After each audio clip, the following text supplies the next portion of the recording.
Bonjour à tous, c'est un plaisir de vous retrouver avec l'équipe Jésus est mon guide pour le partage de la lecture, d'une méditation et du psaume. Aujourd'hui, j'aurai en ma compagnie Antoine qui nous partagera le livre du prophète Isaïe. Nous serons au chapitre 6, les versets 1 à 8 où il nous sera dit « Je suis un homme aux lèvres impures et mes yeux ont vu le roi, le Seigneur de l'univers ». Puis il nous partagera également une méditation sur ce texte et le psaume de ce jour, le psaume 92.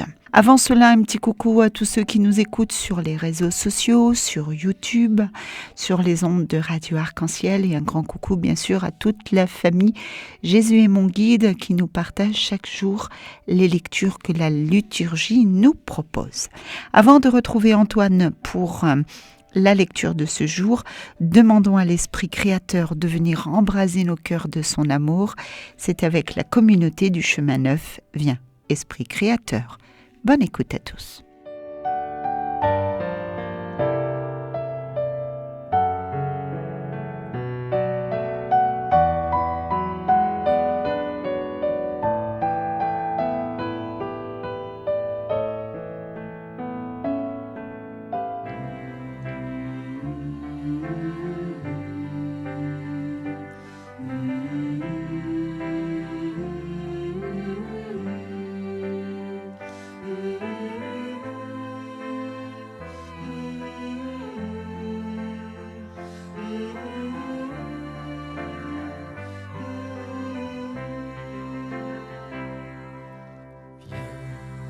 Esprit créateur,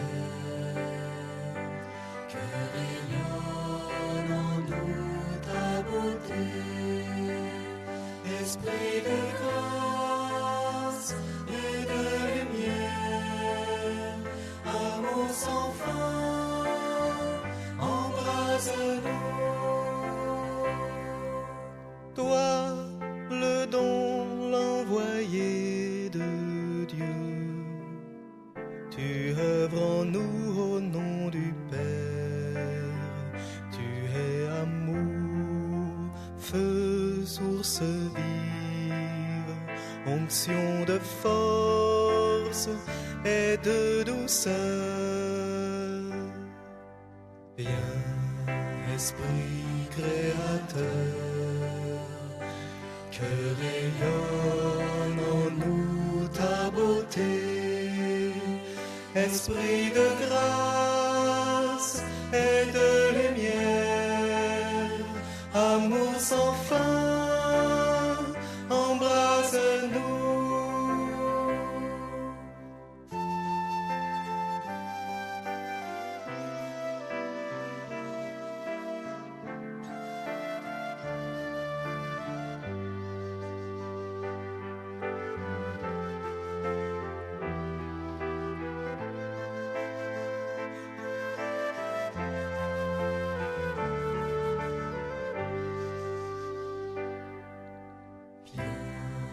Esprit créateur, que rayonne en nous ta beauté. Esprit de grâce et de lumière, amour sans fin, embrase-nous. Fais-nous le don de ton amour, toi qui sondes nos pauvretés. Murmure du Fils au cœur du Père, enseigne-nous comment prier. Viens, Esprit créateur, que rayonne en nous ta beauté. Esprit de grâce et de lumière, amour sans fin, embrase-nous. Viens, Esprit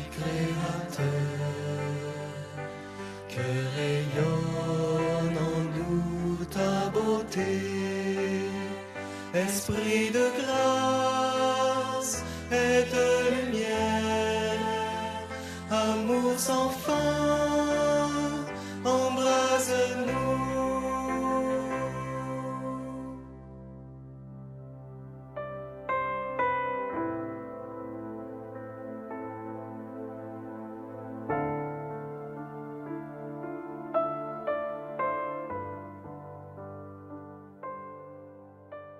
Et comme promis, nous allons retrouver Antoine pour la méditation et pour la lecture du livre du prophète Isaïe, lecture proposée de ce jour. Antoine, bonjour. Bonjour madame, alors c'est avec plaisir que je me trouve avec vous aujourd'hui pour qu'on puisse méditer sur la première lecture du jour, sur cette lecture que l'Église nous propose. Lecture du livre du prophète Isaïe, chapitre 6, versets 1 à 8. L'année de la mort du roi Osias, je vis le Seigneur qui siégeait sur un trône très élevé. Les pans de son manteau remplissaient le temple. Des séraphins se tenaient au-dessus de lui. Ils avaient chacun 6 ailes, 2 pour se couvrir le visage, 2 pour se couvrir les pieds et 2 pour voler. Ils se criaient l'un à l'autre, « Saint, Saint, Saint le Seigneur, Dieu de l'univers. Toute la terre est remplie de sa gloire. » Les pivots des portes se mirent à trembler à la voix de celui qui criait, et le temple se remplissait de fumée. Je dis alors, « Malheur à moi, je suis perdu car je suis un homme aux lèvres impures. J'habite au milieu d'un peuple aux lèvres impures, et mes yeux ont vu le roi, le Seigneur de l'univers. » L'un des séraphins vola vers moi, tenant un charbon brûlant qu'il avait pris avec des pinces sur l'autel. Il approcha de ma bouche et dit, « Ceci a touché tes lèvres, et maintenant ta faute est enlevée, ton péché est pardonné. » J'entendis alors la voix du Seigneur qui disait, « Qui enverrai-je? Qui sera notre messager ?» Et j'ai répondu, « Me voici, envoie-moi. » Amen.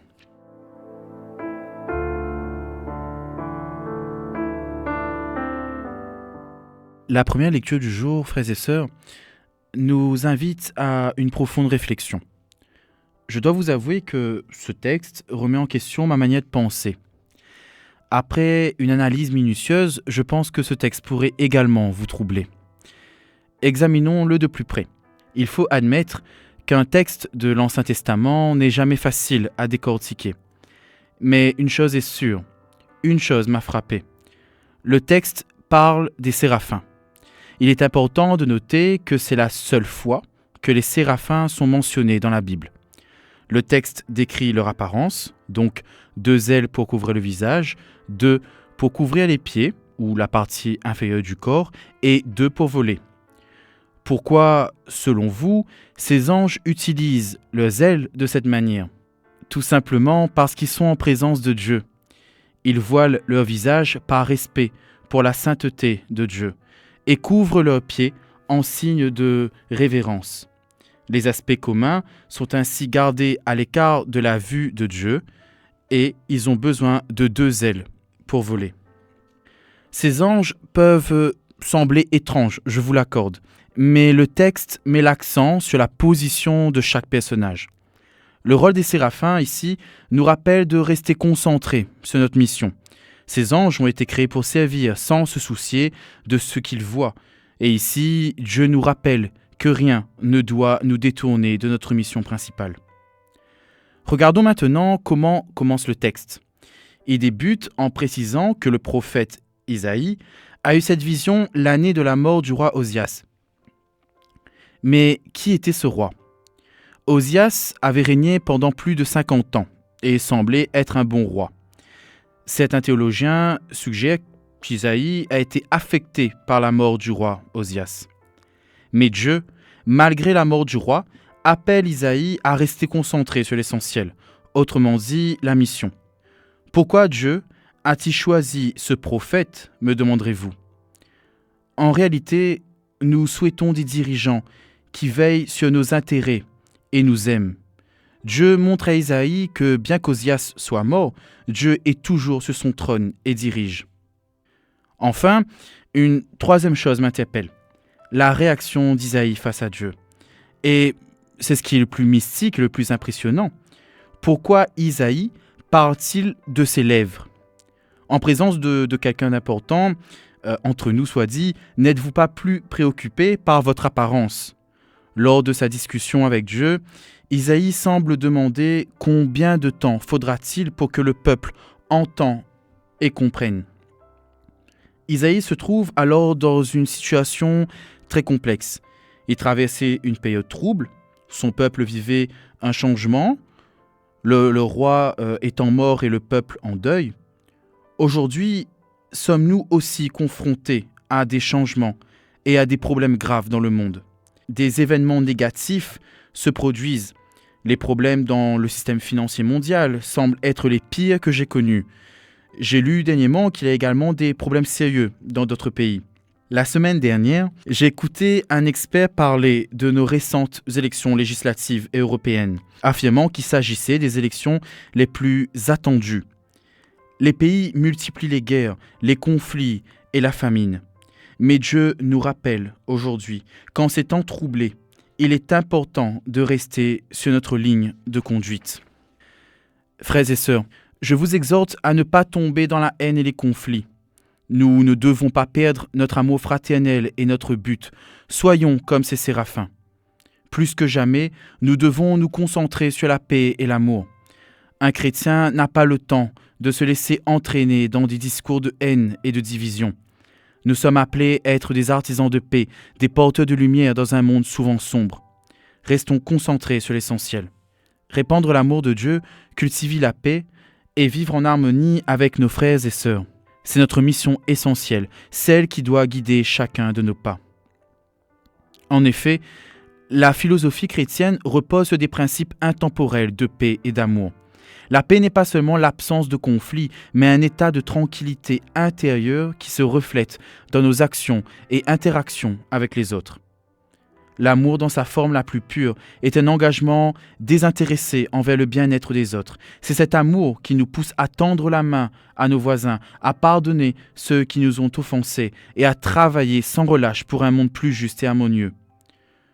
Aujourd'hui, je ne veux pas vous faire un discours dépassé ou arriéré, frères et sœurs, mais ce discours est beaucoup plus important pour notre temps d'aujourd'hui, je vous le promets. Dans un monde marqué par tant de divisions, de douleurs et de souffrances, notre appel est clair. Dieu nous appelle aujourd'hui à être comme ce prophète, à être comme ces anges. Nous devons être des phares de lumière et d'espoir, des témoins vivants de la grâce et de la miséricorde de Dieu. Chaque acte de bonté, chaque geste de paix, chaque mot de réconfort est une manifestation de notre foi. En restant concentrés sur l'essentiel, nous rappelons au monde que malgré les tempêtes, l'amour de Dieu est une encre sûre et inébranlable. C'est ce qui doit nous guider aujourd'hui et toujours. Amen.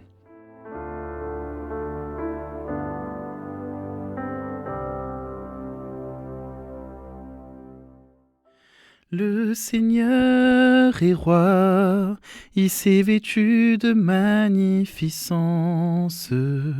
Le Seigneur est roi, il s'est vêtu de magnificence. Le Seigneur est roi, il s'est vêtu de magnificence. Le Seigneur a revêtu sa force.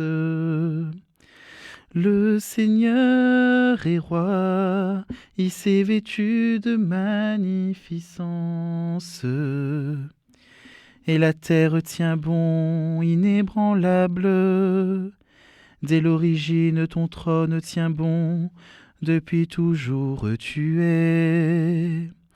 Le Seigneur est roi, il s'est vêtu de magnificence. Tes volontés sont vraiment immuables, la sainteté emplit ta maison.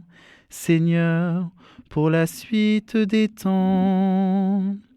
Le Seigneur est roi, il s'est vêtu de magnificence.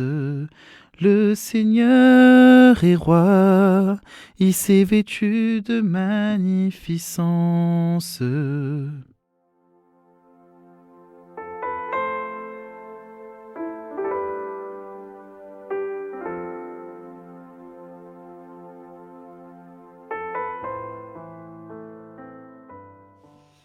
Merci à Antoine de nous avoir accompagnés aujourd'hui avec la lecture du prophète Isaïe, une méditation et le psaume de ce jour. Merci à lui et on lui dit bien sûr à très bientôt sur les ondes de Radio Arc-en-Ciel. C'est déjà l'heure de nous séparer. Merci à tous de votre fidélité. Nous vous proposons de le faire avec le groupe MLK, Musique, tu es saint. Excellente journée à tous et à bientôt. Salut, bye bye. À plus.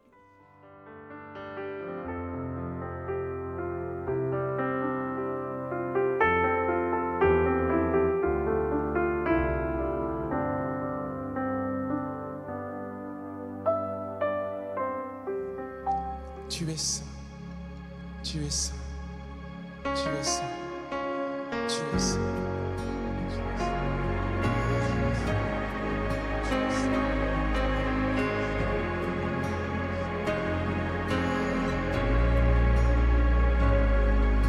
Toutes les générations devant lui prosternées entonnent ensemble un cantique à l'agneau.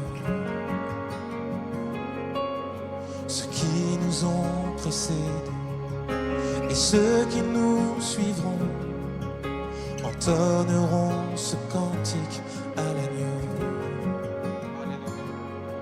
Et ton nom est le plus grand, et ton nom est tout puissant, et ton nom est au-dessus de tout.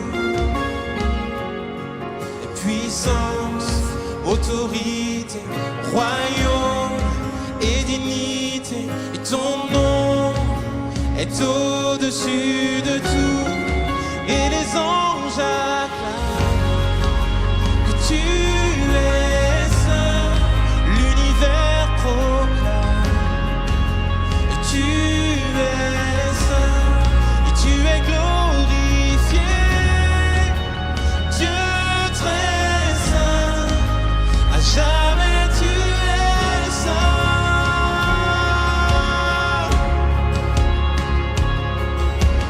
Vous qui l'a pardonné, vous qui l'a racheté, venez chanter ce cantique à l'agneau. Vous qui l'a libéré, vous qui portez son nom, venez chanter ce cantique à l'agneau. Nos voix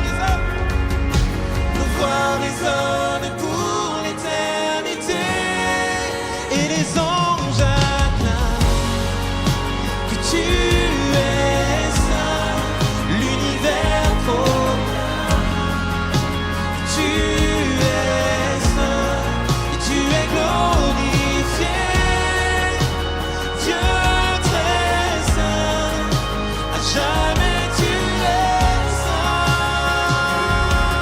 Oh, et tout ton peuple crie, tu es saint, toi le roi des rois, et tu es saint, Dieu d'éternité, et tu es saint, à jamais tu es saint. Oh, et ton nom, et ton nom est le plus grand, et ton nom est tout puissant, et ton nom est au-dessus de tout. Puissance, autorité, royaume et dignité, et ton nom est au-dessus de tout. Oh Jésus, ton nom est le plus grand, ton nom est tout puissant, et ton nom est au-dessus de tout. Oh, puissance, autorité, royaume et dignité, et ton nom est au-dessus de tout. Et les anges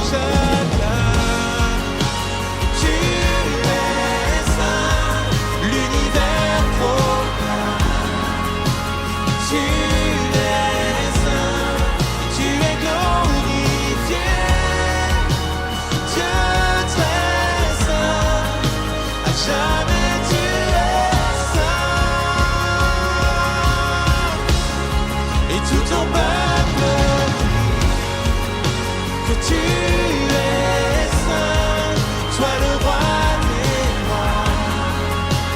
Tu es saint, Dieu d'éternité. Tu es saint, jamais tu es saint, Dieu d'éternité. Dieu d'éternité. Tu es saint, jamais tu es saint. Dieu d'éternité, oui tu es saint, à jamais tu es saint.